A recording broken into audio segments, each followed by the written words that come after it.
Welcome back to the channel everyone. I hope you are doing absolutely fine. So 33,000 kilometre और 4 साल के बाद गाड़ी की एक मेजर सर्विस कराने जब मैं लेके गया था तब मुझे पता चला कि गाड़ी के एक्सेल में प्रॉब्लम आ गया है। इसके लिए चलाते वक्त स्टीयरिंग गोल गोल घूम रहा था। फिर मैंने उसके पार्ट की इंक्वायरी चालू की तब मुझे पता चला कि ये जो पार्ट है ये टाटा में 14,000 का मिल रहा है और वही उसका जो मैन्युफैक्चरर है राणे कंपनी जो टाटा को पार्ट सप्लाई करती है वही पार्ट मुझे 7,500 में मिल गया। तो उसका डीलर मैंने खोज के निकाला और ये पार्ट मैंने ऑनलाइन मंगा लिया। फिर मंगाने के बाद ये था पार्ट और फिर ये हमने गाड़ी में पहले लगा लिया और ये लगाने के बाद गाड़ी अभी बहुत ही स्मूथ हो गई है। तो आपकी गाड़ी की डिटेल इंस्पेक्शन हर बार होनी चाहिए। फिर हमने पहले स्पार्क प्लग निकालना चालू किया। उसके लिए अगला बॉक्स खोल के स्पार्क प्लग निकाल लिया। फिर एयर फिल्टर निकाला। थ्रॉटल बॉडी की कंडीशन अच्छी थी उसके लिए उसको अच्छे से क्लीन कर लिया। एयर फिल्टर मैंने नया ही लगा लिया, हर बार बदल लेना ही अच्छा होता है। एयर फिल्टर लगाने के बाद ब्रेक की कंडीशन चेक की।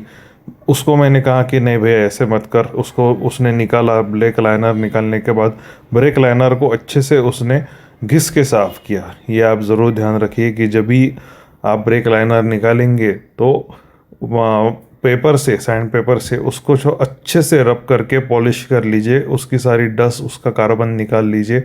उसके बाद उसके अदर पार्ट को ग्रीसिंग करके अच्छे से उसको फिट कर लीजिए। देखिए दोस्तों, ब्रेक पे ही अपनी जान डिपेंड रहती है, तो ब्रेक का हर बार इंस्पेक्शन होना ज़रूरी है। उसके बाद 30,000 किलोमीटर के बाद कंपनी 60,000 पे रिकमेंड करती है, पर मैंने इसका गियर ऑयल खुलवा लिया तो वहाँ पे भी बहुत गंदगी जमा हो चुकी थी। तो इसके लिए फिर मैंने गियर ऑयल भी चेंज करने का सोचा और मैं ये सब जो ऑयल्स थे वो ऑनलाइन मैंने मंगा लिए थे और वो सब मैंने पार्ट रेडी रखे थे। गियर ऑयल मैंने शोरूम से लेके आया था क्योंकि वो ओरिजिनल ही चाहिए। आप शोरूम से भी ले सकते हैं, नहीं तो जेन्युइन ऑनलाइन सोर्स हो वहीं से भी आप ले सकते हैं, ऐसी कोई बात नहीं। जैसे कि आप देख सकते हैं इसका इंजन ऑयल जो था वो भी पूरा ख़राब हो चुका था। गाड़ी की कंडीशन ओवरऑल अच्छी थी पर पार्ट्स में बहुत सारी गड़बड़ी थी। तो फिर हमने एक एक करके सारे पार्ट, सारे ऑयल इसमें डालना चालू किए। ऐसे करते करते ये जो है ये ट्रांस एक्सल गियर ऑयल है ATTW। तो ये मैं शोरूम से लेके आया हूँ, कुछ तो 450 का ये मुझे पड़ा है। और फिर हमने सबसे पहले तो ये गियर ऑयल गाड़ी में डाल दिया। ये है कैस्ट्रॉल ट्रांसमैक्स। तो ये जेन्युइन गियर ऑयल है दोस्तों, और ये है कैस्ट्रॉल का इंजन ऑयल। फिर ये कूलेंट की कंडीशन हमने चेक कर ली कि क्या कंडीशन है क्या नहीं है। फिर ये जो था फिल्टर, ऑयल फिल्टर भी हमने चेंज करवा लिया। जैसे कि आप देख सकते हैं पुराना ऑयल फिल्टर और नए ऑयल फिल्टर के डिफरेंस। मैं हर साल ये दोनों चीज़ें बदल लेता हूँ, ऑयल फिल्टर भी और एयर फिल्टर भी। ऑयल जो था वो जेन्युइन था, उसका सील फोड़ा और फिर ऑयल डालना चालू किया। उसका एक कीप आता है। फिर इससे ऑयल अच्छे से पोर किया विदाउट स्पिलिंग। ऑयल डालने के बाद जो कूलेंट था उसको टॉप अप किया। कंपनी ब्लू कूलेंट रिकमेंड करती है तो आपने भी ब्लू ही कूलेंट डालना है। कंपनी ने ग्रीन रिकमेंड नहीं किया है तो आप डाइल्यूशन में ग्रीन कूलेंट मत डालिए, ये मैं रिकमेंड नहीं करूँगा।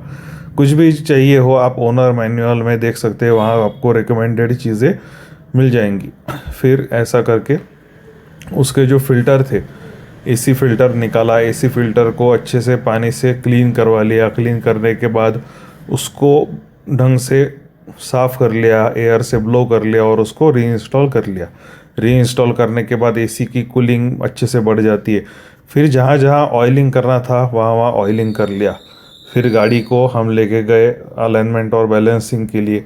अलाइनमेंट और बैलेंसिंग होने के बाद ये जो गियर है वो स्मूथली नहीं चल रहा था तो उसको खोल के अच्छे से उसको ऑयलिंग और ग्रीसिंग कर लिया। ऑयलिंग और ग्रीसिंग करने के बाद जब हमने गाड़ी को चला के देखा, जब टेस्ट राइड देखी तो उसको हमको ज़मीन आसमान का फ़र्क पता चल रहा था। पहले गाड़ी का स्टीयरिंग जैसे घूम रहा था वैसे अब वो घूम नहीं रहा था, गाड़ी स्टेडी चल रही थी। उसके जो NVH थे, नॉइज़, वाइब्रेशन, हार्शनेस, वो काफ़ी कम हो चुके थे और गियर जो थे वो शॉर्ट थ्रो हो रहे थे। बहुत स्मूथ गाड़ी चल रही थी। तो मुझे चलाते ही पता चल गया कि नहीं यार, गाड़ी अच्छा काम हुआ है। तो देखो, शोरूम में ही गाड़ी सर्विसिंग कराना ज़रूरी नहीं है। अगर कोई आपका पहचान का अच्छा खासा बंदा है तो वो भी आपको अच्छे से गाड़ी क्लीन करके देगा। तो फिर ये करने के बाद हमने गाड़ी को वॉशिंग बे में वॉशिंग के लिए लगा दिया। वॉशिंग करते वक्त गाड़ी की पहले अंडर बॉडी क्लीनिंग होनी चाहिए और फिर गाड़ी पूरी क्लीन करके सर्विसिंग पूरी हो गई।